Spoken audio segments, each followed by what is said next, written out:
welcome back to the second episode of the Digital Shenanigans podcast. Today I'm asking myself the question, is AI going to ruin creativity? Is it going to ruin creativity? I think this is one of those topics that starts to surface, especially if creativity is a part of your identity, if it's a part of your work, right? We all want to know if robots and such are going to take our jobs. So I think as much as, work and creativity are sometimes separated, there really is an important intersection for those of us who create. And if you're listening to this in a space that you also create in, if you're also, for example, a podcaster, then I believe that this has been on your mind. So let's start thinking about this. Is AI creative? Is one of my questions. Who are creators? What does it mean to ruin creativity? And then I think lastly, just thinking about what creativity is in general.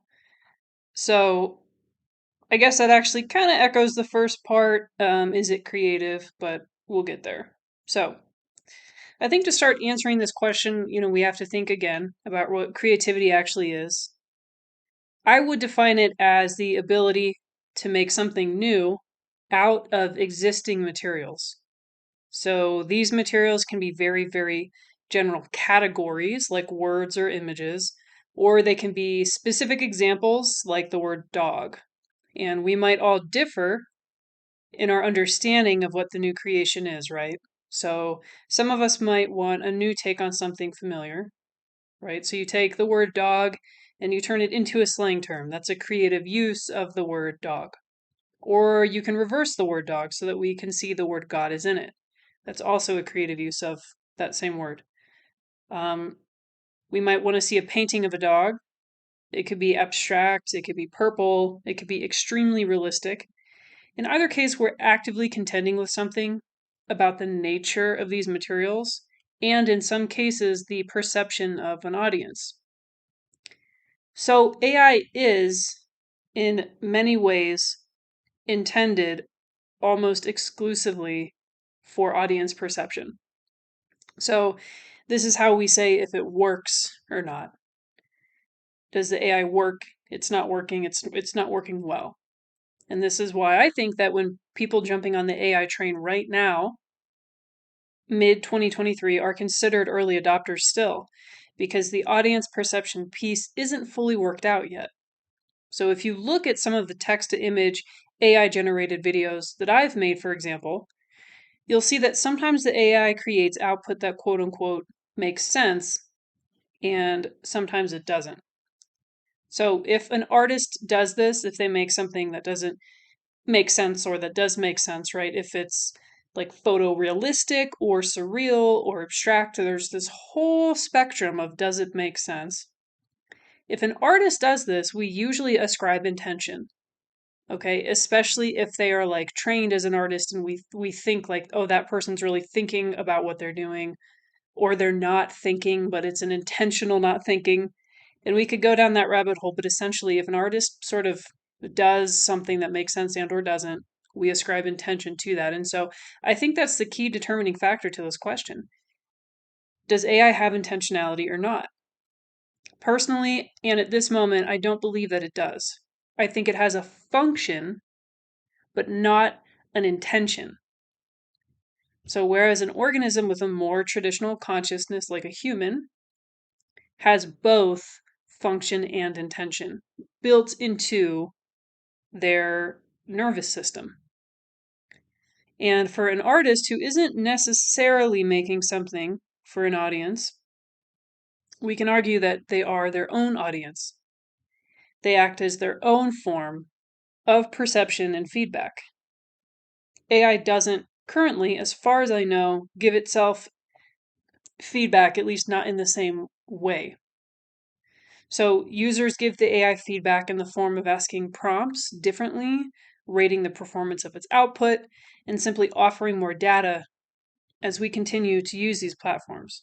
So AI's ability to refine output in a way that uses audience perception and context as variables increases with time. But considering these variables and understanding them are two different things, again, made distinct by intention. So the AI is serving up the information and not necessarily looking at that information. Whereas a painter might make a few brush strokes, blue background, bright yellow foreground, and then step back and look at it. So the relationship between the artist, the human artist, and what they create is, A to B to A to B. It's two mirrors facing each other. The AI has a third element, which is the user. So it sort of paints the painting, and then the person steps in between and then steps back out. So that's the difference. And while the painter could have another person come by and look at it and then step out, they could also do that for themselves. So we humans, we can be our own audience. And I would argue that the AI can't. So I think we can say that AI both is and is not creative. It fulfills the aspects of creativity in which lots of things are mashed together and turned into something. So it does that, and often into something new. But it gets fuzzy when those things are original, because there isn't an intention on the AI's part to be original. So if it's programmed, the AI is programmed by a person to be original, if that's one of the parameters that it's considering, has this ever been done before? Is this data that I'm about to make sitting in any of the data that I'm looking at? If that's how the AI is quote unquote talking to itself, then I would still consider the creative intent to come from the program and not the AI. So, furthermore, I wouldn't say it's creative, the AI, in the sense of consciously intending for an audience or itself to review the material and perceive or comment on it. For now, I think that's why AI generators are called generators, right? So, to generate and to create are distinct. One is, in essence, about material and momentum, that's generating, and the other, creativity, is more about material, perception, and intention. So they both handle material, and I think that's part of the confusion, is that is foundational. But again, that perception and intention piece, I think, are distinct. And then momentum, creativity doesn't necessarily have to have momentum. You could work on the same painting for 20 years. If an AI generator was generating the same output to the same question for 20 years, we would say it's not working. And that's not to say that a 20-year created painting has no momentum, right? But it's momentum. I think I associate that word with like really intense speed, right?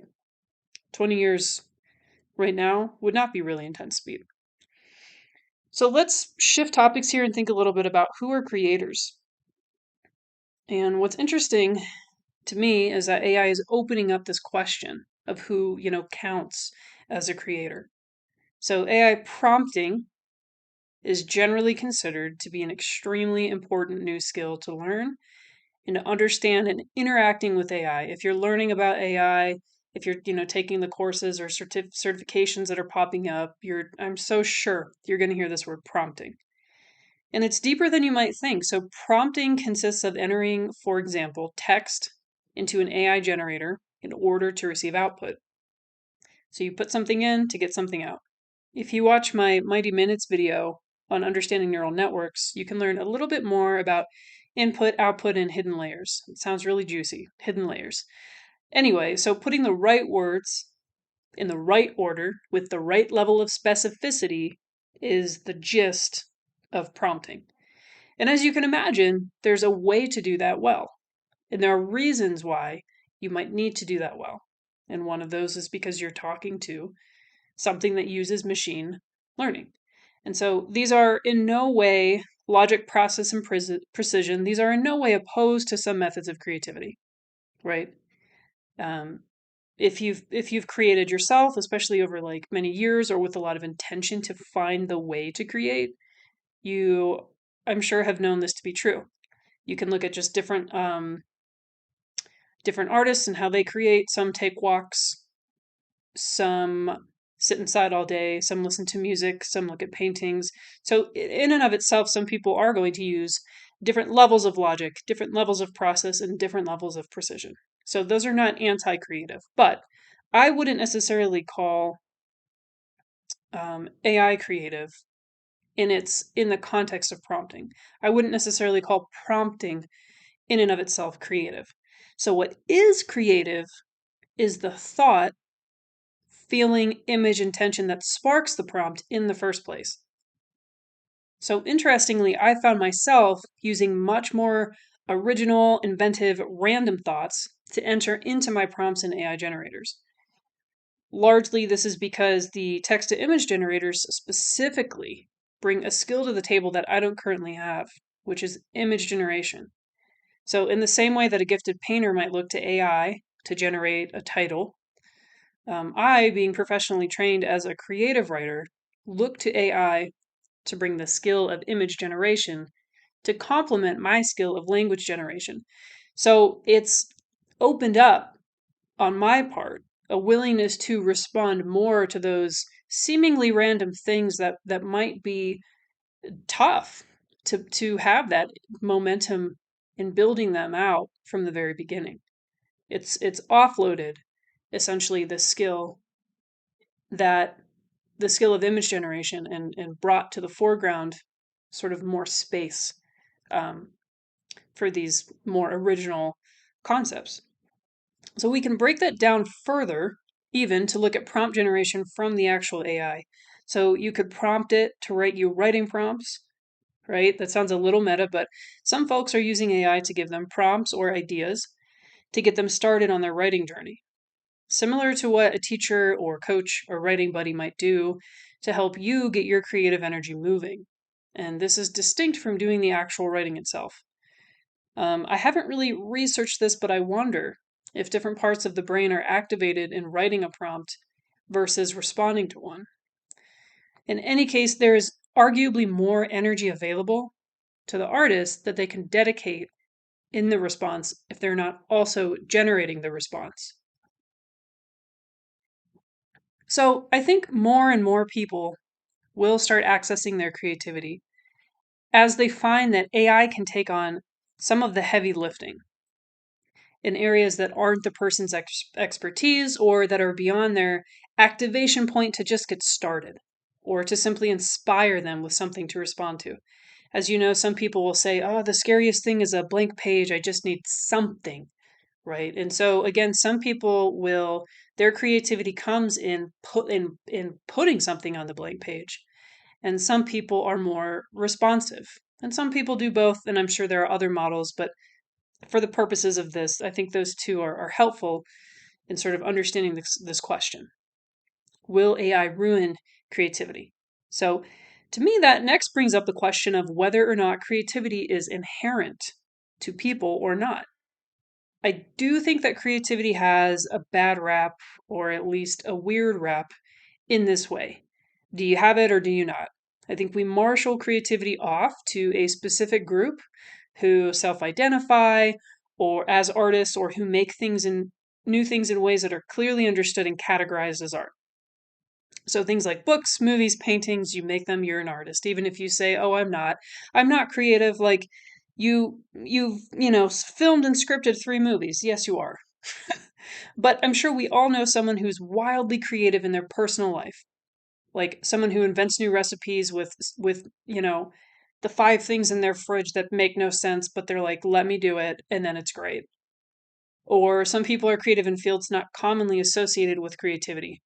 And it's associated, right? It's not that those fields aren't creative or don't require it or don't benefit from it. It's just the story about this job and creativity. So maybe you know an electrician who finds a really elegant way to work with what they have to complete a project. So they might have constraints of space um, in a home that they're working in, right? So constraints are also a way in which we can understand creativity more broadly. The created thing might not actually be a tangible product, but it could be a process. So there are no new materials that are created, but some new process, or at least like a difficult or unexpected method, is used to achieve something familiar. And does that sound familiar in and of itself? That might be AI, right? It may just be a new process. We'll see. And to the second part of the question in the title, is AI ruining creativity? To me, that begs the question, can creativity actually be ruined? And what would that mean or look like? If ruined for you means that creativity is entirely out of the hands of humans, then yes, I would say that it is ruined. But my counter argument is that AI hasn't taken creativity entirely out of our hands, and I'm not sure that it could. Humans live in a complex and changing environment. We use all kinds of words to acknowledge how we interface with that. We adapt, we pivot, we change, assimilate, adjust, consider, etc.